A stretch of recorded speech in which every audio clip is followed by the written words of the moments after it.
How's it going, guys? Aristotle Full Throttle here, and I'm going to talk spoilers. Right off the bat, I'm just going to get it out of the way. Spoilers, if you're showing up here to watch this right now, I'm going to spoil the crap out of Avengers Endgame. And we're going to talk about it together right now. So far we've got in the room is this Will. I hope you guys have seen this movie. By now, you should have already seen it. Actually, the Russo brothers just came out and said that spoilers can, they'll allow spoilers to be started. I can't even say this. It's okay to talk about spoilers after the second weekend a movie is out. And that's all I wanted to say, but it took me a minute. Hold on a second. I'm going to adjust this light. That's much better. So, Avengers Endgame. It is the end of a 22 movie saga, if you still want to count the Incredible Hulk, with Edward Norton, which I don't know. It doesn't even feel like it's in the same universe. They didn't even have the leader. They didn't reference really anything from that movie except for Ross. That guy, Secretary Ross, is the only relic that they keep around from that movie. Besides the Hulk, but it's a different Hulk. The Edward Norton Hulk is different. By the way, I just want to send out a tribute to Peter Mayhew. May he rest in peace. I've got this Chewbacca shirt on as a tribute to him. And I'm drinking out of the Scum and Villainy cup, which I got at the cantina. There's a speakeasy cantina here in LA. And of course I went to it. Did you forget who's talking right now?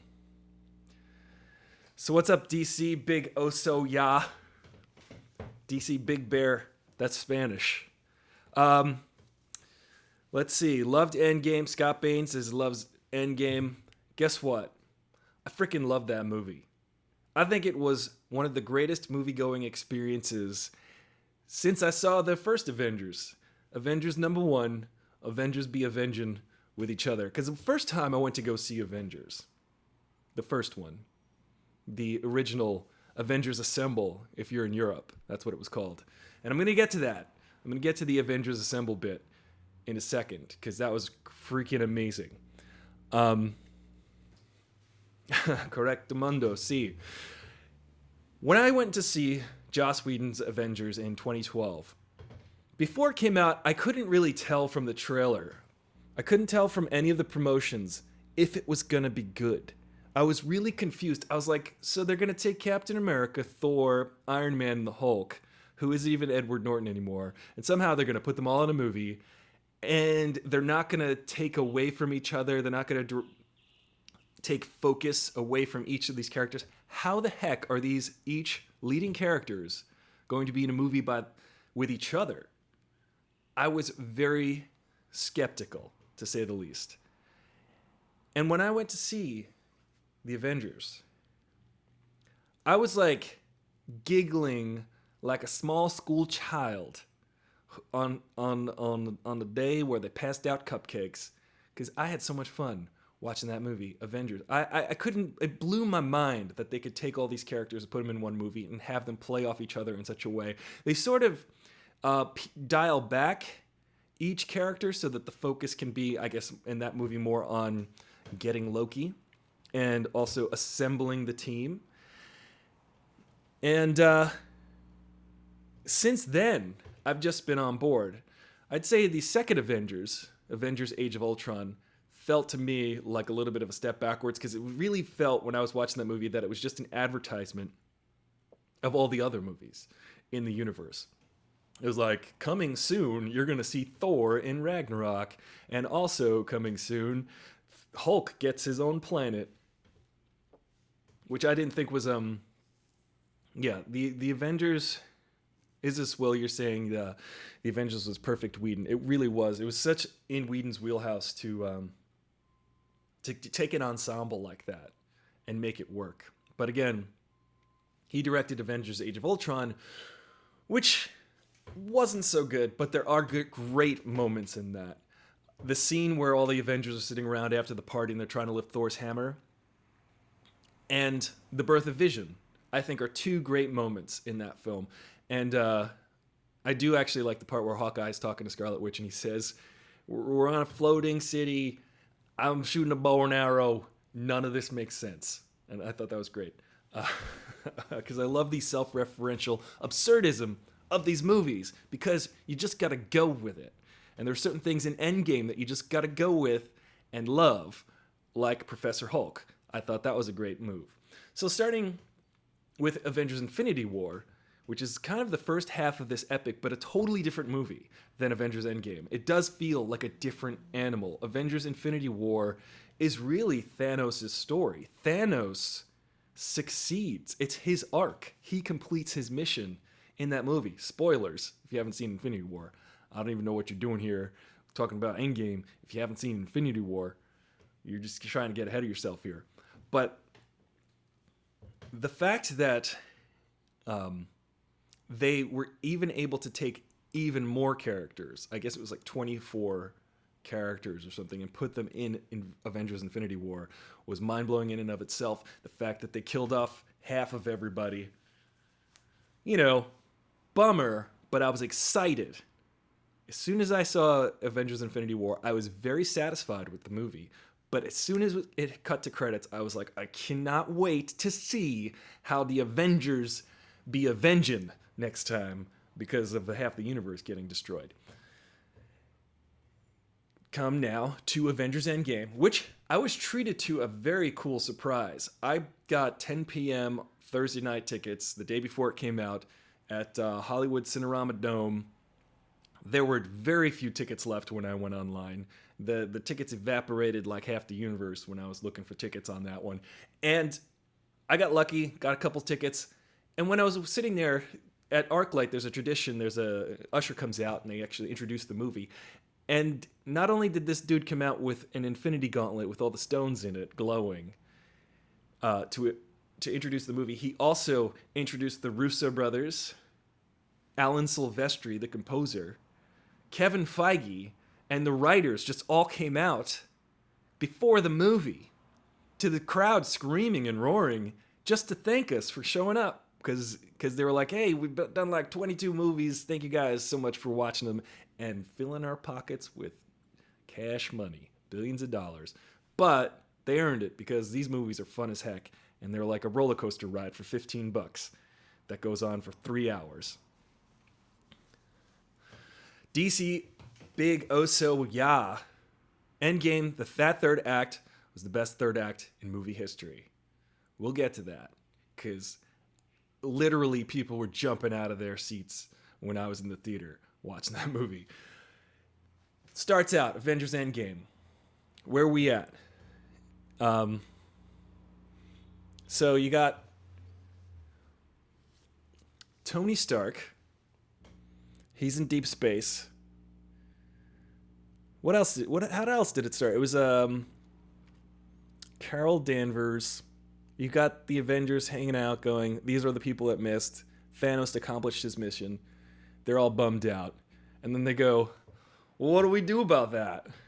I don't know. Why don't we just go kill Thanos? And then the thing I loved about this movie was the character arcs.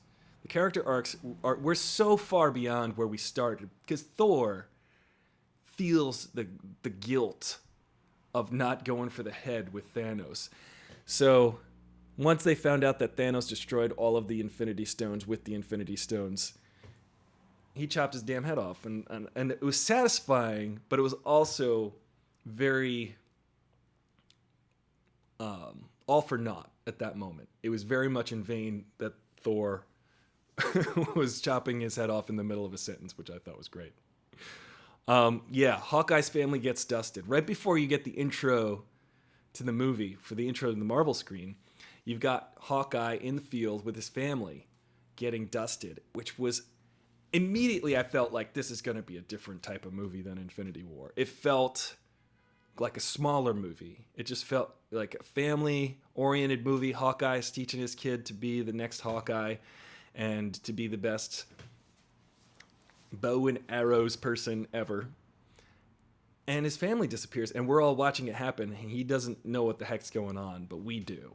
And because of that, we're just immediately sucked right into the story. And then they do the intro, and then what happens? I may or may not have a copy of the movie right here. So we're going to maybe scrub along while we talk about this. Because there's just so much to talk about. Let's see.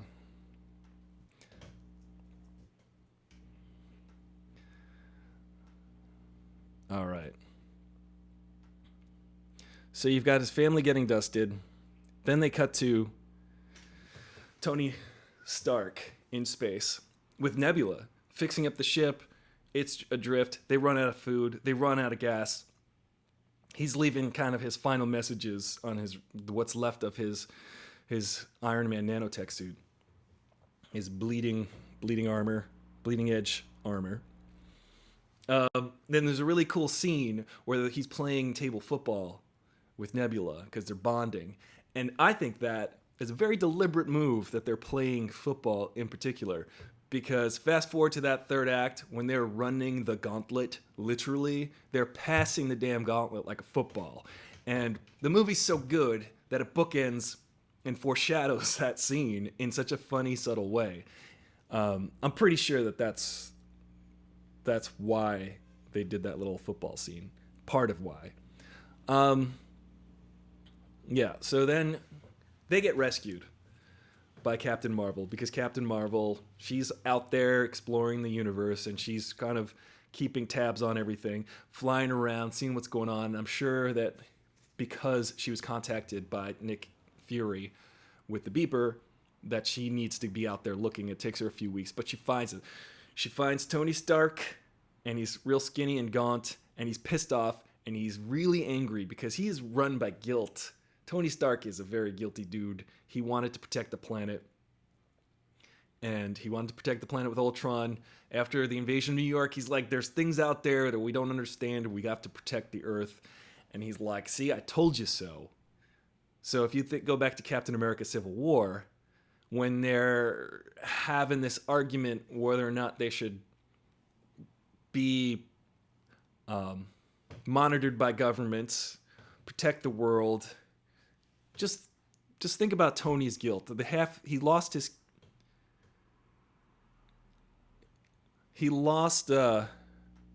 so much. Let's see. Yeah, he wants to put his suit around the world. Yes, Scott Bain, I totally agree. The humor in this movie was spot on. I mean, when skinny gaunt Tony Stark is sitting there and Rocket says something, you got to remember, he's never met Rocket. He's never met some of these things, and he just goes, wait a second, I thought you were Build-A-Bear. And Rocket's like, maybe I am. Because he's a wise ass. Stuff like that was just amazing. Now we've known these characters for so many movies. We're so indebted. We're so familiar with who these people are that, for me, the greatest moments are just between the actual characters. So they hatch a plan to go kill Thanos. They find him. They find out that Thanos has destroyed all the Infinity Stones with the Infinity Stones. And they chop his head off. Yeah, Rocket was amazing. Rocket's so cool.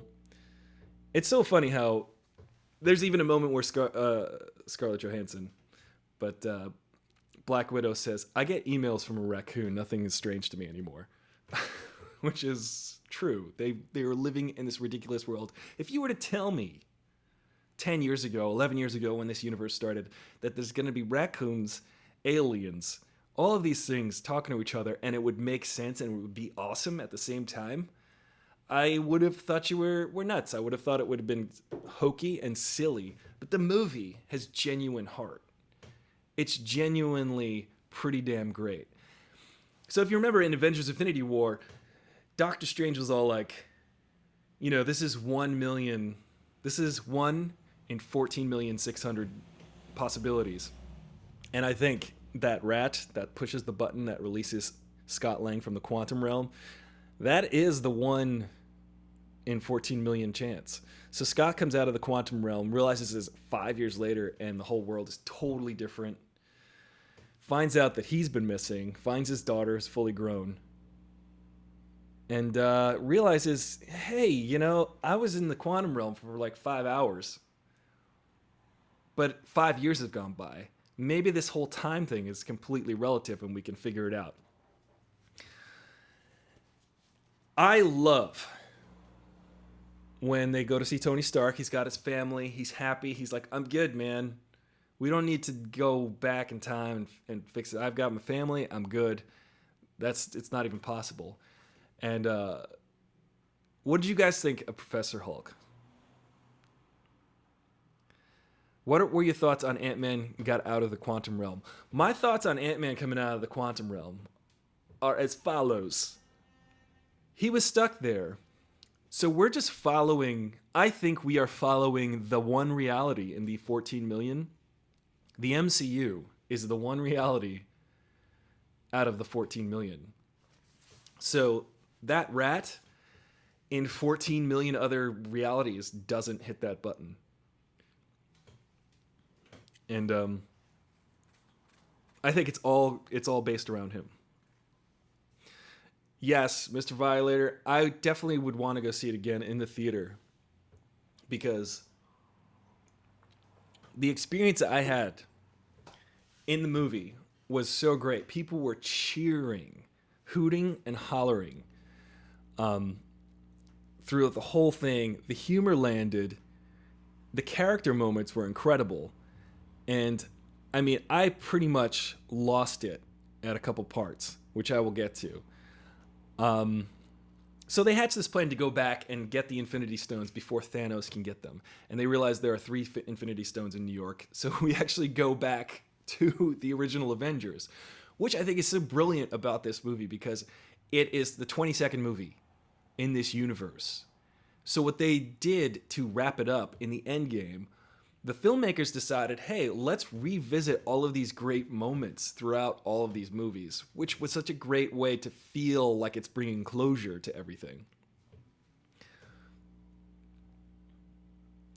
Yeah, Professor Hulk was pretty amazing.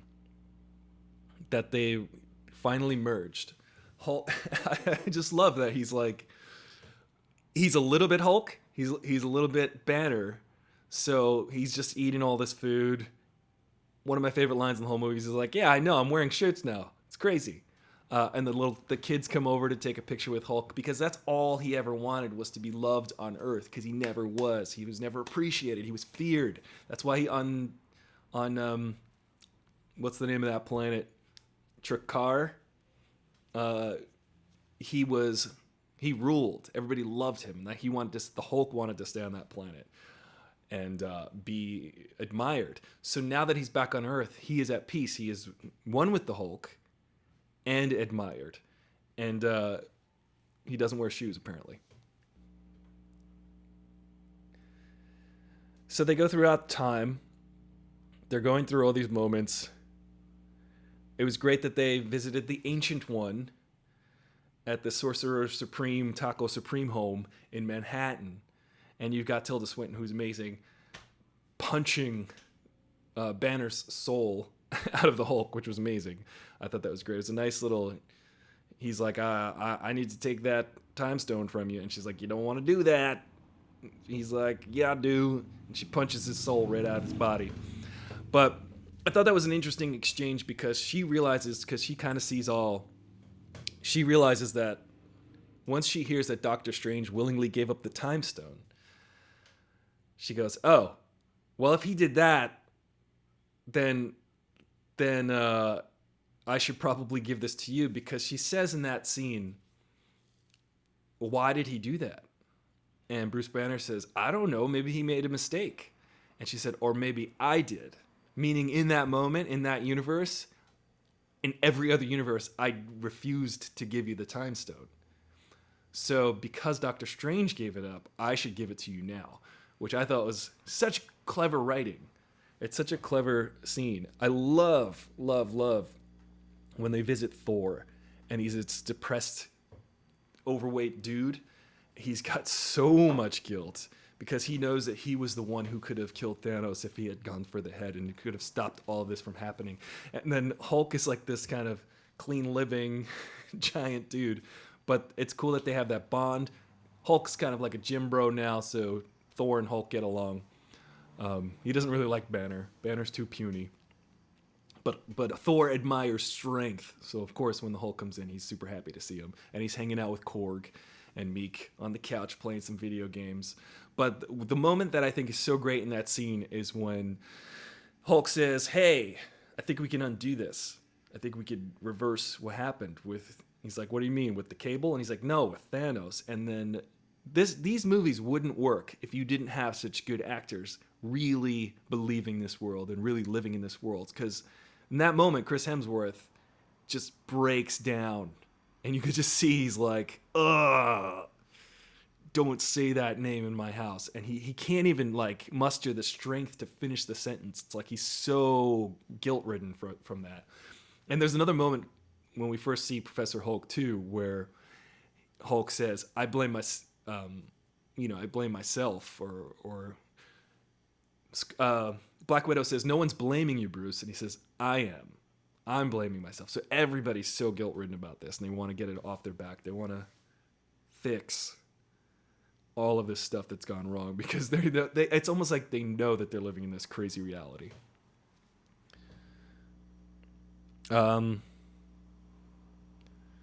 Yeah, so I thought she said she might have made a mistake on making Strange the Sorcerer Supreme. Well, I wonder if that is what she meant, because there's one way to look at it. There's two ways to look at it. I mean, there's one that's saying, look, he's meant to be the best of us.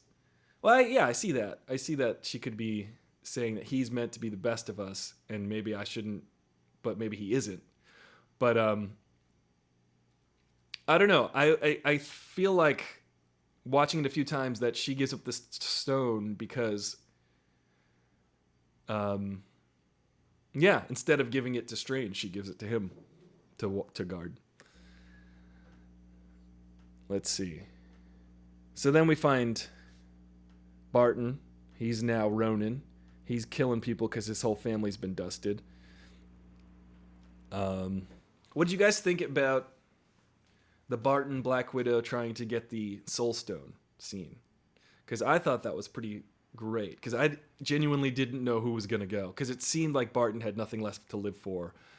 But earlier in the movie, Black Widow is saying basically she's got nothing left to live for, because what are they even doing anymore? Why are they there? And I love that it was a back and forth.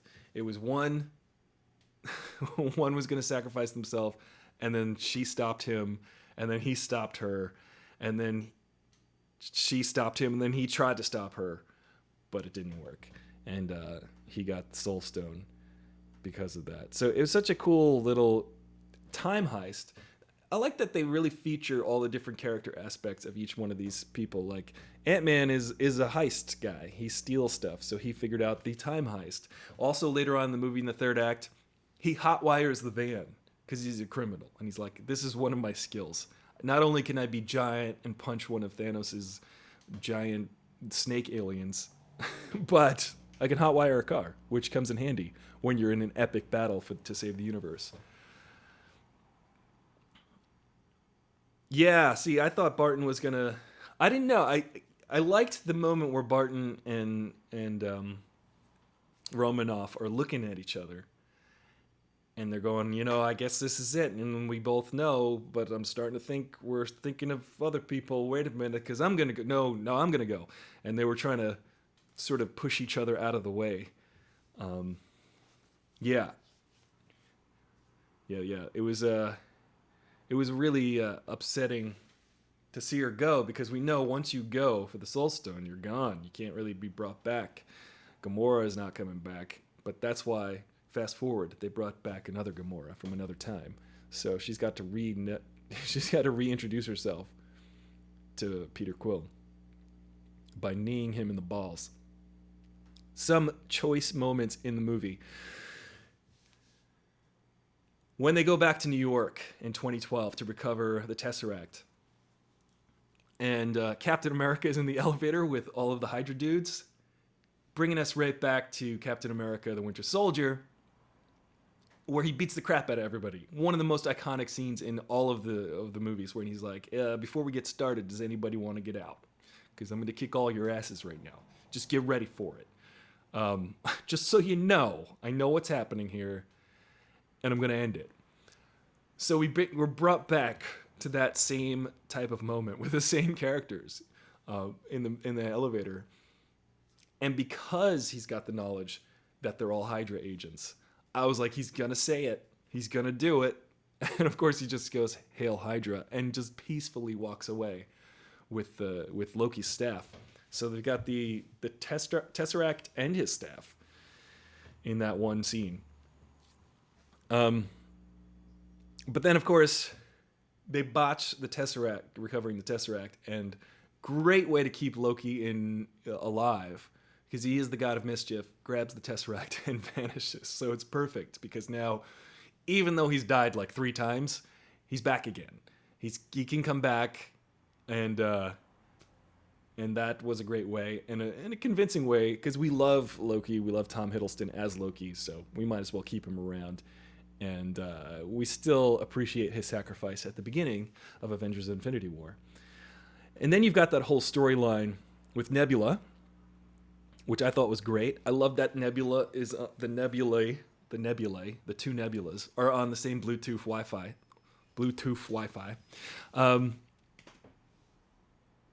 Yeah. Yeah, it was between Nebula was like, yeah, it was between this guy and a tree. So good luck with that one. Oh yeah, Captain America fighting Captain America, also great. Because I lost it when Captain America 2012 says to Modern Cap, "I could do this all day." And he's like, "Yeah, I know. Yeah, I know." Okay. God, I'm such an idiot. Because it was played so perfectly. You've got him saying it in such a cheesy way this time, instead of a way that you really rally for it. You got him saying it in an annoying way, because now he's on the opposition. He's the guy he's got to get past.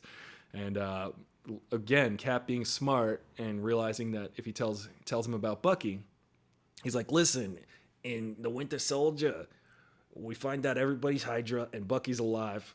I know this because I watched the movie." So he's watched his own movies and knows what's going to happen, which is great.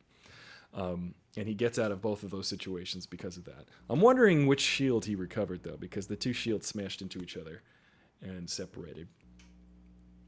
And that is America's ass. That was a freaking classic moment. The theater fell apart. The theater was shaking with laughter because of that moment.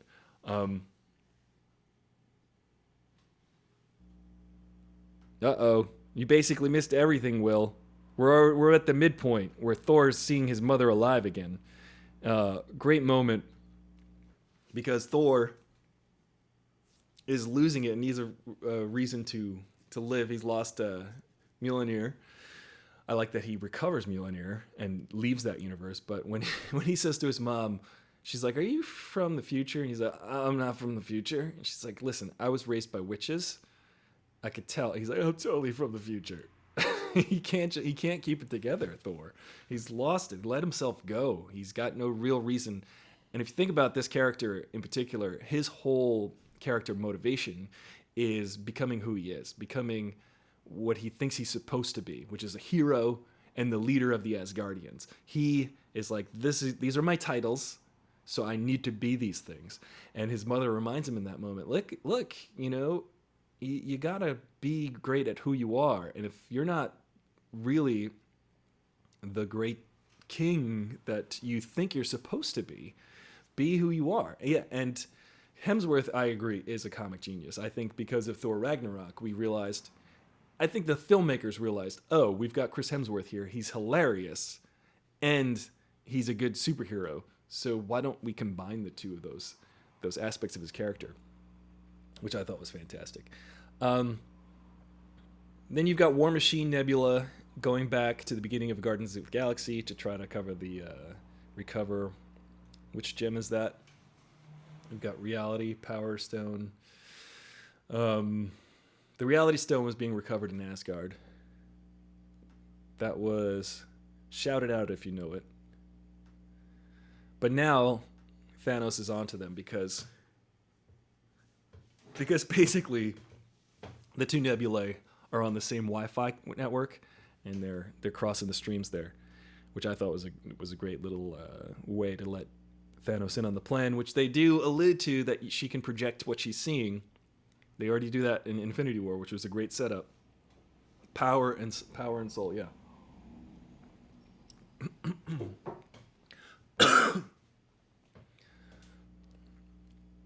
I haven't seen the updated Vacation movie, but I do want to see that. I think he's great with comedy, and of course they teased as Guardians of the Galaxy at the end of the movie. It was so good.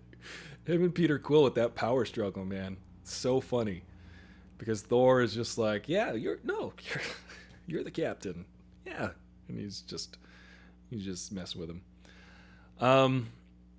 So now, yeah, they're on Vormir recovering the Soul Stone. But now, they've got all the stones. Iron Man builds an Infinity Gauntlet for the right hand. I don't know if you noticed there's a different hand. First movie, the left hand. Second movie, right hand.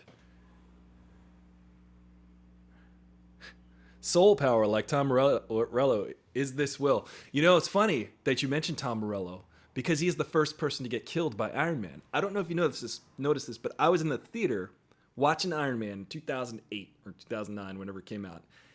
And when Tony Stark first builds that real rudimentary suit in the dark, and you see those two guys coming up into him in the cave, that one guy is Tom Morello.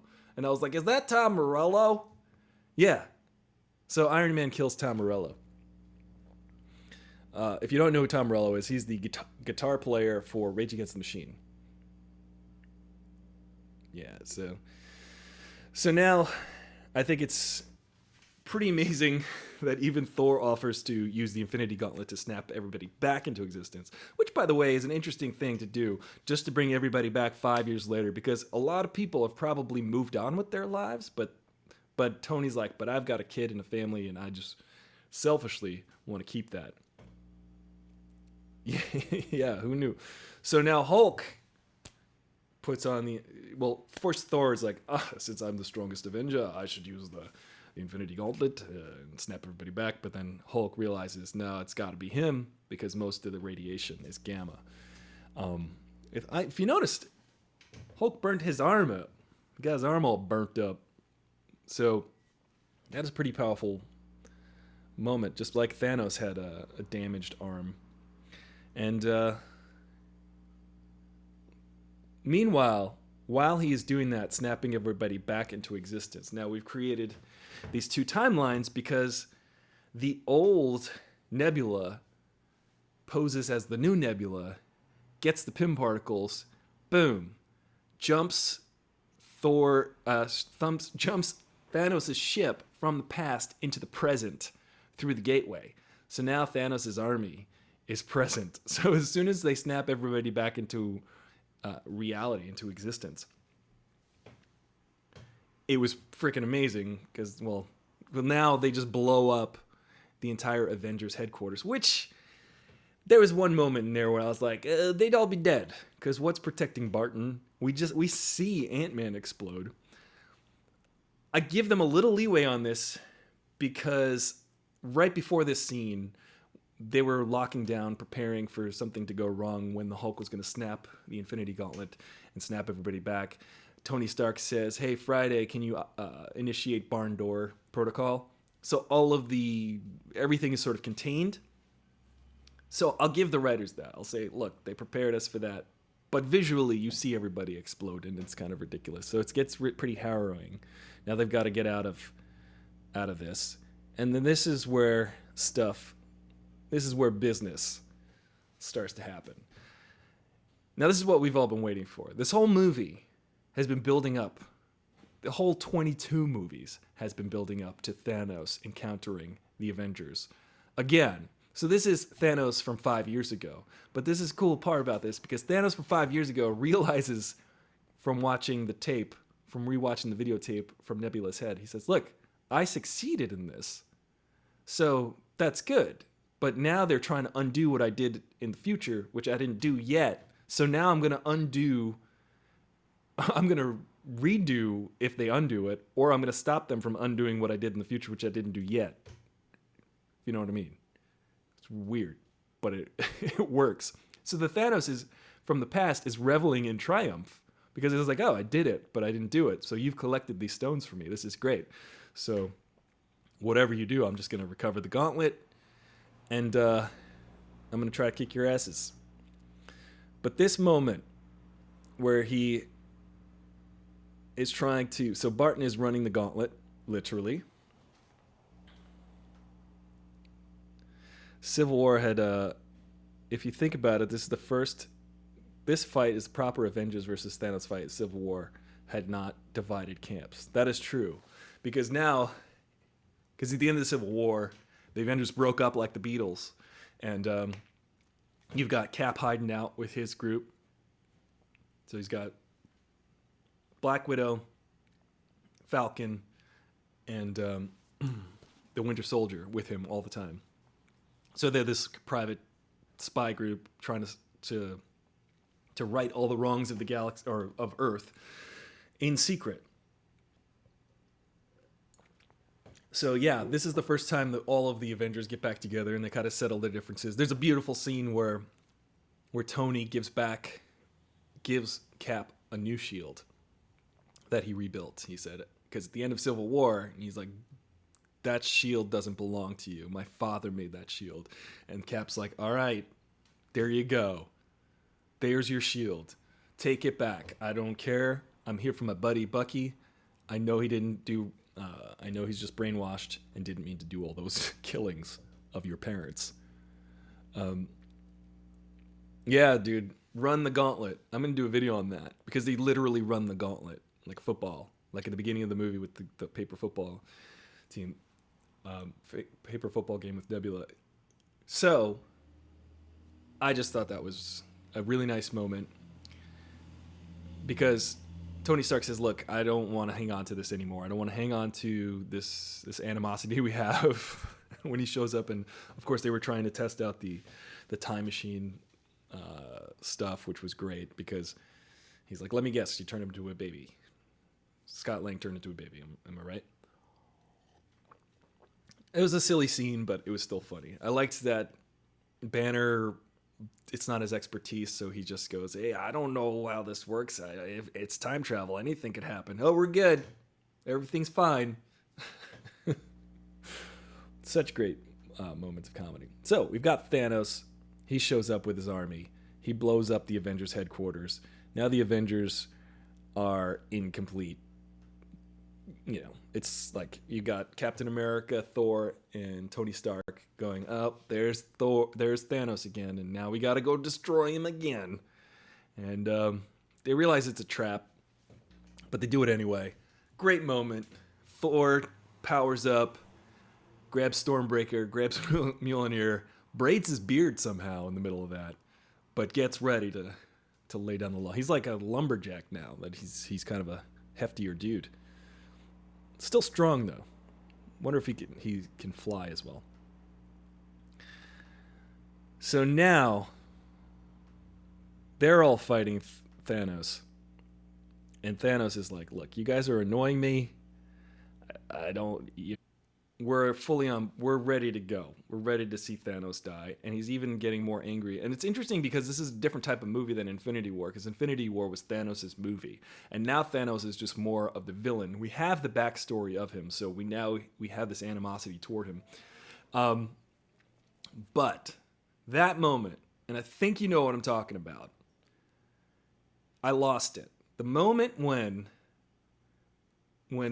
Thor is being bested by Thanos, and Thor tries to grab Stormbreaker, and Thanos sort of redirects it and moves it and turns it onto Thor, and he's basically reflecting that moment in Infinity War where the axe is going into Thor's chest, Then they show a shot of Mjolnir moving, and you're like, okay, so what's happening now?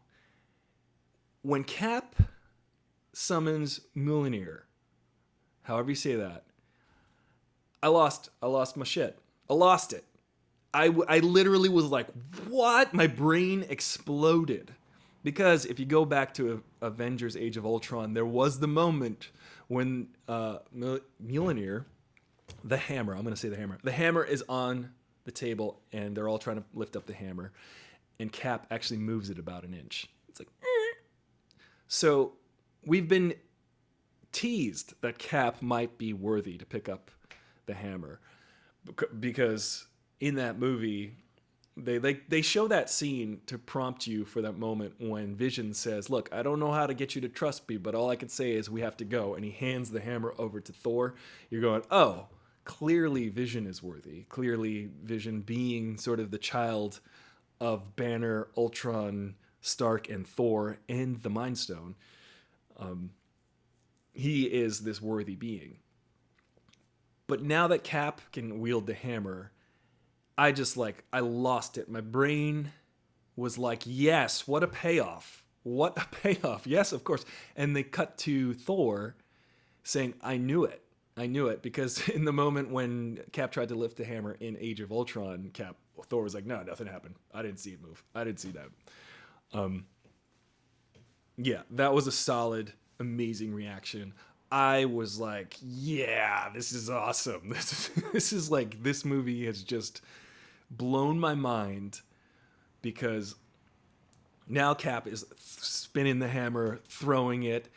One of the coolest little things that I love is Cap throws his shield, throws the hammer at it, which is a callback to the first Avengers when Thor comes down with the hammer, when he says, you want me to drop the hammer, and he drops it on Cap's shield. And of course, it's made of vibranium, so it reflects 100% of whatever is impacting it. So it's basically an immovable object and an unstoppable force hitting each other. Clearly a stoppable force at that point. But when Cap throws his shield and then throws the hammer and hits the shield behind Thanos, and Thanos gets hit with the shockwave, I was like, this is just, it can't get any better than this. It can't get any freaking cooler than this right now. But it does. Right? I was losing it. I was like losing my mind that now friggin' Captain America's got a hammer, Thor's got an axe, and of course there's a great moment where Thor's like, give me back the axe, you take the little one. Because even though Thor and Cap are buddies, they're like, they have a friendly competition throughout all of the movies. Because if you remember in Infinity War, the funny part being, I see you've copied my beard, got a haircut. They're just kind of making fun of each other while they're on the battlefield. Yeah, he's worthy. Yeah, it's such a great moment when Cap, you realize he's worthy, and it's between Age of Ultron and now he's become worthy, and it's probably because of all of the work he has done to, and the fact that he wants to take on this army, because now Thor's been bested, Iron Man's been bested, Cap is getting chopped down, his shield is getting chopped down by Thanos's weapon, his boomerang sword. And one of the best Captain America moments. I love Captain America. I've always loved Captain America since I was a kid, because he's the guy who does right. He's the Boy Scout. He's the actual superhero. Everyone else has these flaws and these things that really set them back. And Cap's flaw is that he is so good that he will always do what's right, even if it will shake up the team. It will break that's what gives everybody shade and contrast, is you need to have sort of this beacon of light and have all of the different characters providing contrast for Captain America. And of course, Tony Stark is riddled with guilt because of all of the times he tries to protect the Earth and then fails, and then he gets more guilty. But yeah, man, I was losing it. I was like tearing up watching Captain America throw that hammer around, going, yeah, like what a payoff. 22 movies, and now Cap is running around with a shield and a hammer, messing stuff up, summoning lightning, hitting the freaking Thanos with it, and then trying to bring the hammer down on him. But as hard as they try, we know Thanos is so difficult to beat. He's chopping away at Cap's shield. The shield falls apart, and it kind of reminds you of that vision that Tony Stark had in Age of Ultron where the shield is broken. And I gotta say, empty battlefield. Thanos is like, you guys, you just gotta stop. I'm gonna stop everything. I tried doing it once, apparently, in the future, and I succeeded, but you're trying to undo it. You did undo it. Now, what I'm gonna do is just destroy the entire universe and start from scratch, because you're just too annoying. You're too annoying. I'm gonna get rid of your planet entirely, because you're the Earth's mightiest heroes are just getting on my back, which, Thanos doesn't like it. So you want to... At this point, we're like, uh-oh, Thanos means business. All of his army starts to come out of the ship. They're loading up. Cap is bloodied, bruised. He got stabbed in the leg. I don't know if you saw that, but he got stabbed in the leg real quick. And perfect character-defining moment for Captain America. Broken shield, one dude facing an army that's going to destroy the Earth. He looks down at his shield and he tightens it. He tightens that and he's like, all right, I'm going to do this. I don't know, right now, I'm like Kevin Smith talking about this movie. I'm going to start crying. It's such a great moment. It's like the ultimate Rocky. It doesn't matter how many times you get knocked down, but it's how many times you get back up. Captain America taught us that. And so the fact that he gets up, faces down an army, and gets ready to take it on, it's like, yeah, that's Captain America. That's who the dude is.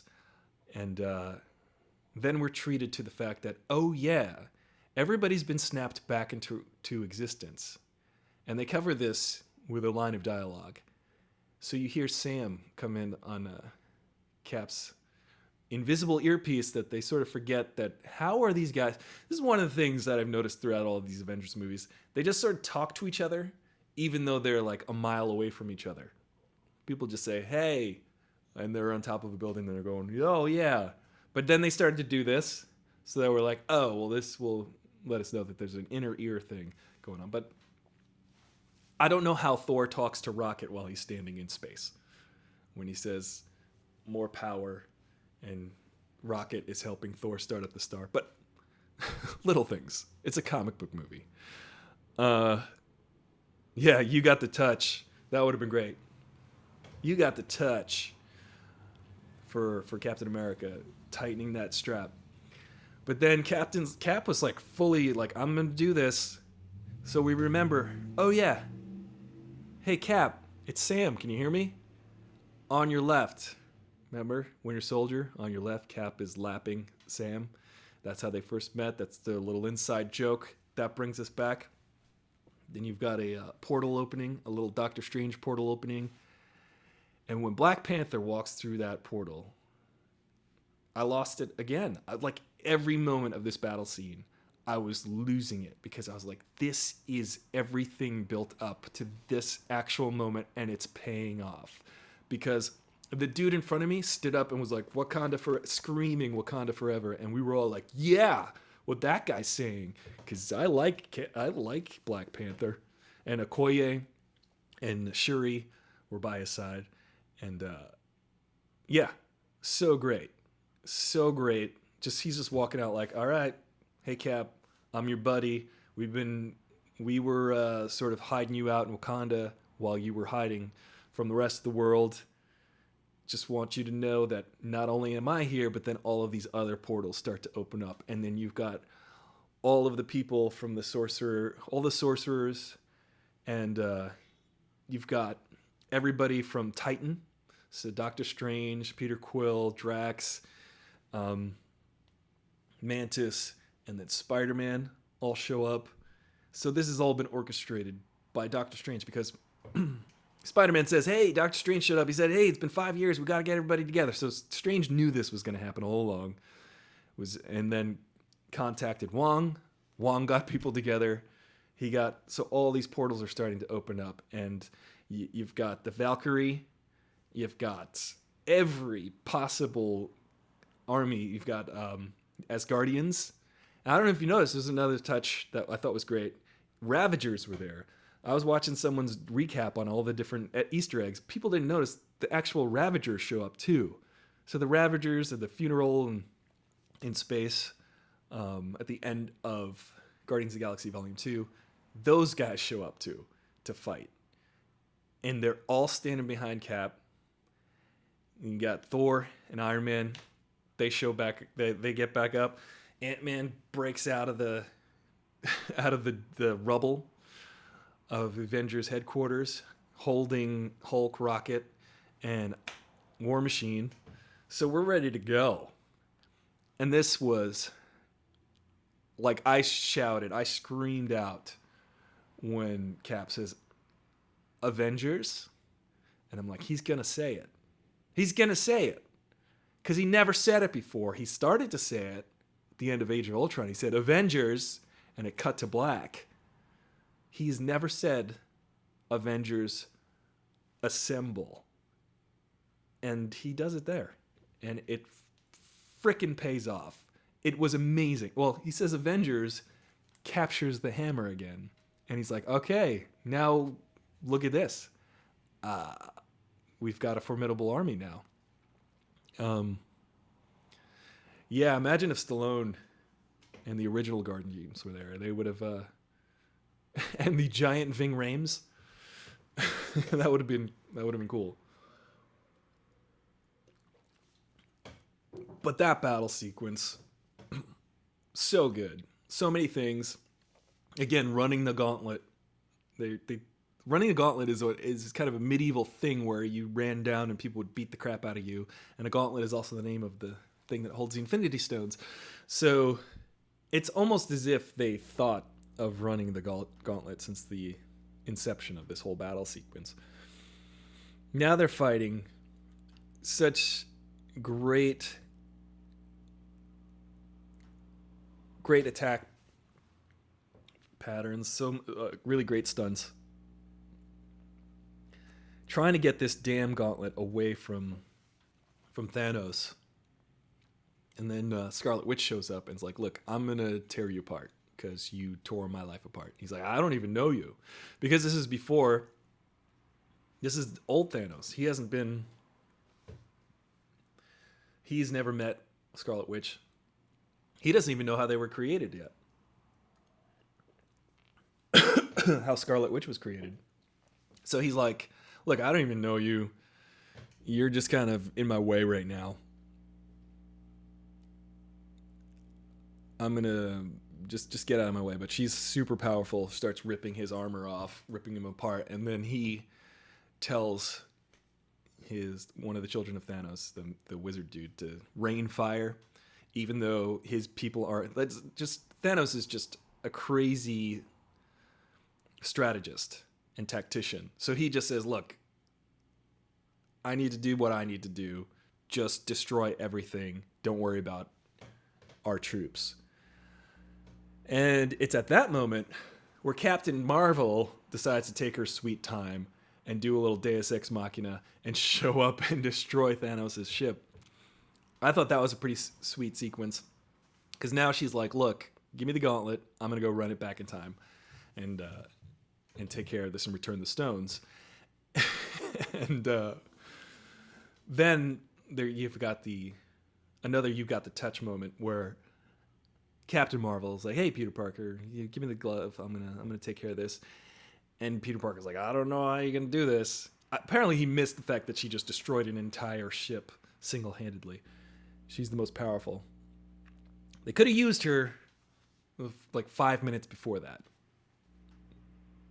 But regardless, she shows up and then, of course, is flanked by every woman in the MCU because they're like, even Pepper Potts, she's got her Iron Man or rescue armor on. She's like, who was it? So we've got Rescue, Gamora, Nebula, Mantis, Scarlet Witch, the Wasp. You don't have Black Widow because she's dead. But Okoye, Shuri. Let's see. I think I've gone through all of the different pockets. But they all get together and do a nice little flashy payoff, which was, at this point in the movie, there's so much fan service, so much payoff, and it's blowing my mind. I'm freaking out. Then we get to this part where Doctor Strange shows up, and Iron Man, played by Robert Downey Jr., I gotta give Robert Downey Jr. so much credit for playing this part, because he really, really embodies the deep thinker.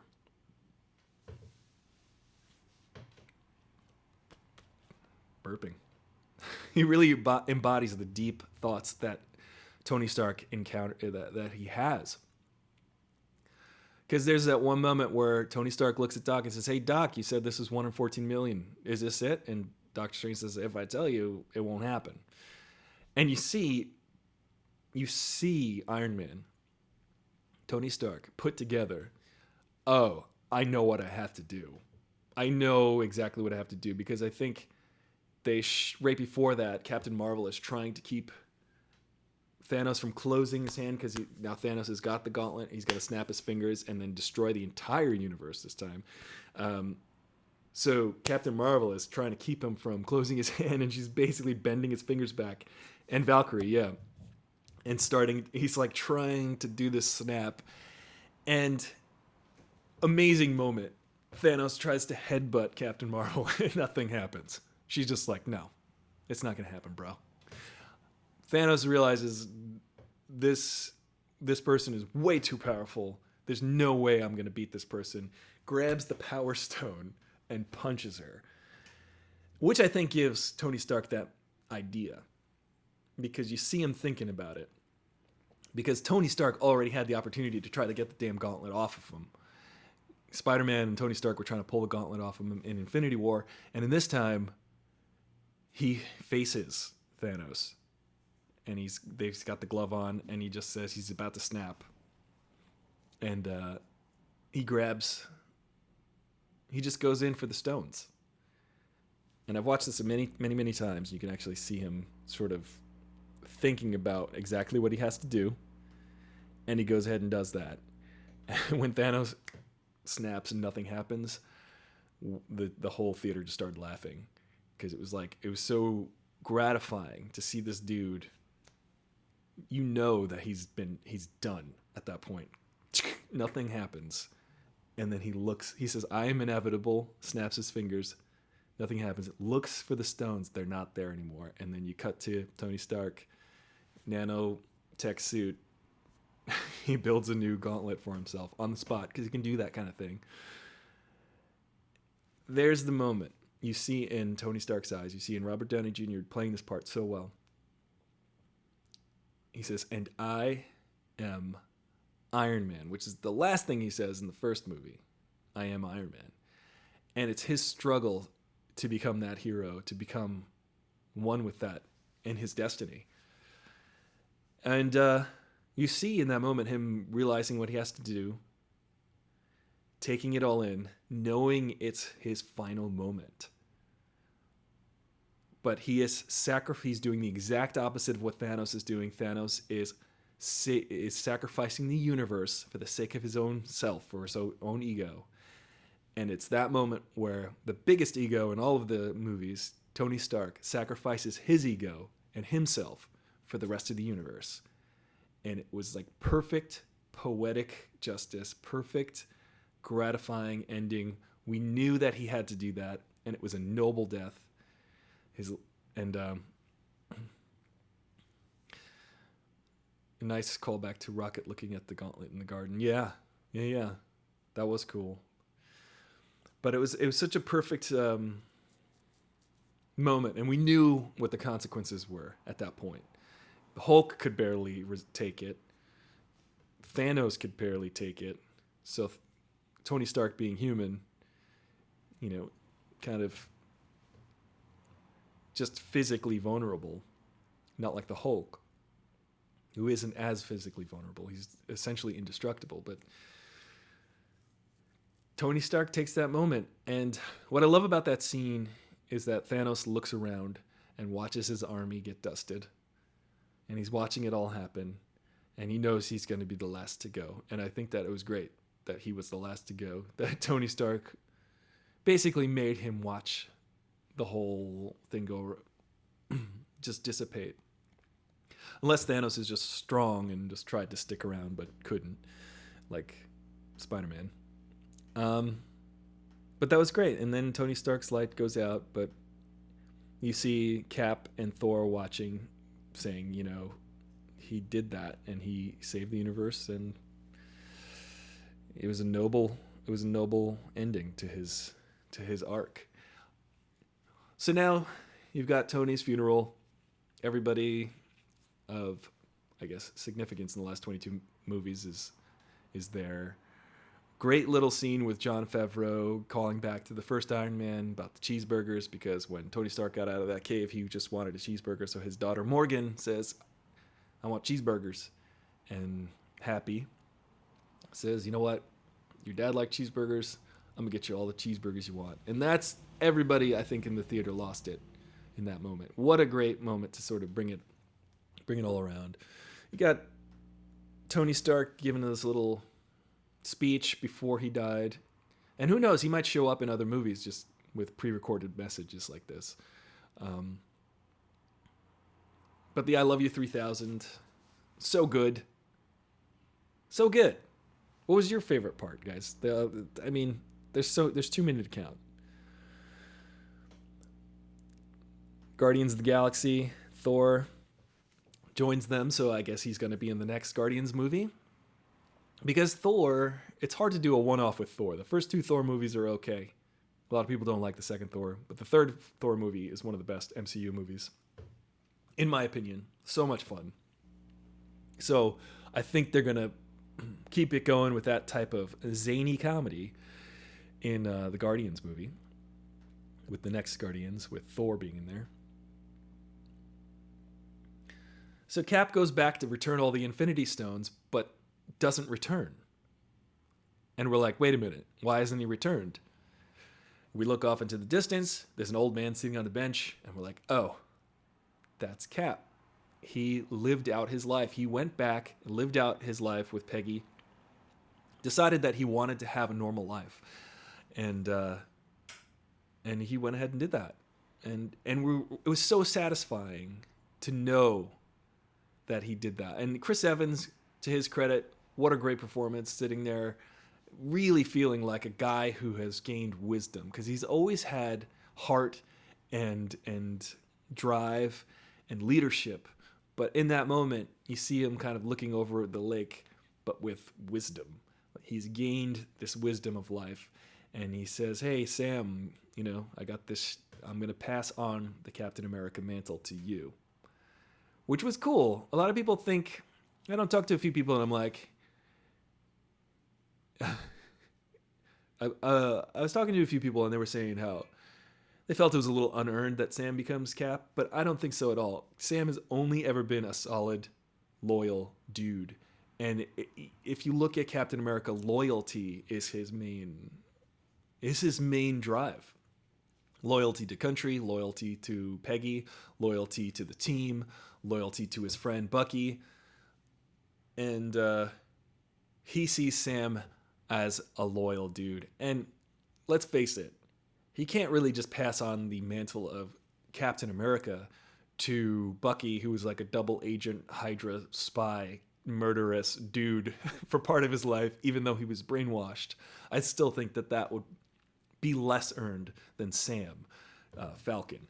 So, in my opinion, great move. And I like that they did literal nod to Bucky when Sam looked at Bucky and he's like, are you sure about this? This is your best friend. And Bucky's like, go ahead. Look, I got my problems. I'm still rehabilitating. I'm throwing bales of hay in Wakanda, trying to get back into my own mind. So it was a great moment. And I'm looking forward to seeing Captain Falcon America in future installments or TV series or however. But that was great. Sam says he's got to do his best, and we believe him. And then we go back to see that after Cap returned all of the Infinity Stones, he is treated to that dance that he promised Peggy at the end of Captain America: The First Avenger, which was such a satisfying closure to know that Cap got the life that he always wanted, that he went back to the place where he belongs and got to live out the life that he always wanted. And what a beautiful, beautiful ending to such a movie. And watching Infinity War, going into it, the way they marketed it and the way that they were teasing, it felt like that. It felt as though either Captain America or Tony Stark was going to die in Infinity War. And I was convinced of it when I was watching it. So watching Infinity War, and then at the end when Tony Stark gets stabbed, I was like, this is it. Tony Stark is going to die now. But he didn't. He got spared, and Captain America got spared, and all the original Avengers got spared. So at the time, in the battle scene of Endgame, I was convinced Captain America was going to die, the way that they orchestrated that, because he was getting beat down by Thanos. He was staring an army in the face, and I was like, well, this is how Cap's going to go out. But they did a double flip back reversal 2 times with Tony Stark dying in that scene in a very noble and satisfying way, and in a way that we can accept because it was the right way to go. And Captain America getting to live out his life. Those 2 characters fulfilled their destinies in such great, satisfying ways. So what do you guys... Yeah, Sam is good on the PR brand. I agree. But Sam is just, he's very charismatic. I think the actor is great. Anthony Mackie is great in that role. I just realized how bright my light is. Hold on. But Anthony Mackie is incredibly charismatic and noble of the mantle of Captain America. He's gonna I know that they're gonna have a buddy series on the Disney streaming channel with Captain America and Bucky. I guess, Sam, Falcon, Captain America, and Bucky. I wonder if they're both gonna have the shield. Who knows? Maybe they'll share the shield. But I gotta tell you guys, I have not enjoyed myself that much at a movie since the Avengers original, and I enjoyed this one even more because the stakes were so much higher. My investment in these characters was so much more. Having seen 22 of these movies in the theater, being so fully invested. Yeah, I even saw The Incredible Hulk in the theater. Not that great. I was like, this integrated universe isn't going to be all that great. Yeah. Yes, Tony. Yeah, Tony going back to 1970, seeing his father on the second attempt to get the Tesseract was great closure for the character. That was the moment of closure because Tony got to see his dad and all he ever wanted from his dad, and also to give his dad the advice, look, no amount of money can ever buy back a minute or whatever is worth 1 minute of time. So the fact that Tony got to spend that time with his father after seeing in that moment was beautiful. So when Spider-Man comes back, and if you remember Spider-Man Homecoming, he went to hug Tony Stark. He's like, no, I'm not hugging you. I'm just letting you out of the car. Tony Stark has got this issue, this fatherly issue. So when Spider-Man is getting dusted in Infinity War, he grabs onto Tony Stark, and he's holding on to him, and then Tony's like trying to see how he is. But in that moment, Spider-Man says sorry, because he knows that Tony Stark doesn't like to be hugged. And that was so heartbreaking. So when Spider-Man comes back and he's like, Doctor Strange said that it's been 5 years and that we've got to come back and form the army and kill everybody, Tony Stark realizes, oh my God, and he's alive. We brought you back. And he just hugs him. Another great moment. Another great payoff that he embraces Spider-Man, and Spider-Man's like, oh, this is nice. This is something new. Tony Stark hasn't ever done this before.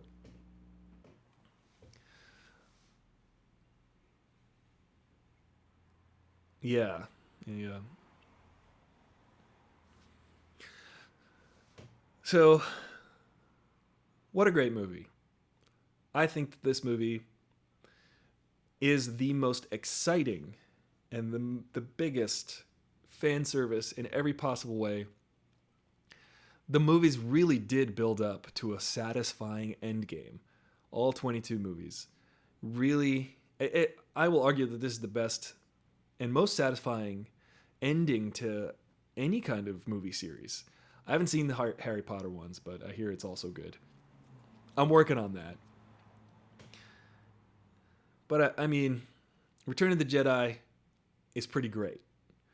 But at that point, when Return of the Jedi came out, you've only had two other movies. This is 22. There are so many cross references going on that, and so many little character moments that make so much sense.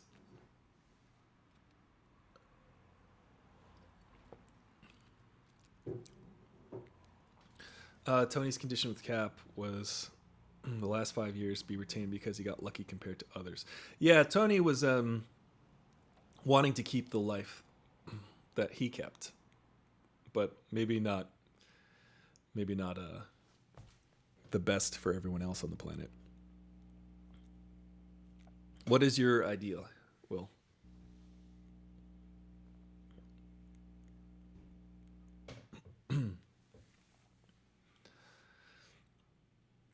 Well, I've been talking about this a while now. So much fun, though. I could talk about this all day, like Captain America can fight.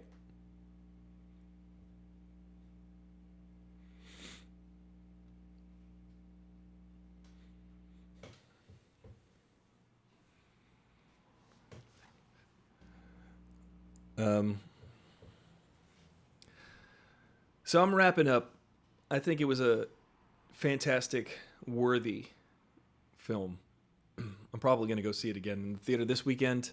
I've watched it maybe several times by no illegal means whatsoever, but I have seen the movie probably 6 times now, and I really do enjoy that movie. Now that the current events of the MCU set 5 years in the future, we won't see another Avengers movie until then. Interesting. That might be that might be true, yeah, because it is 2024, I suppose. We'll see. We'll see what's going on in the future. Maybe we'll get the Gray Hulk. Maybe we'll get the Red Hulk. Maybe we'll, because who'd have thought we'd ever get Professor Hulk? Really.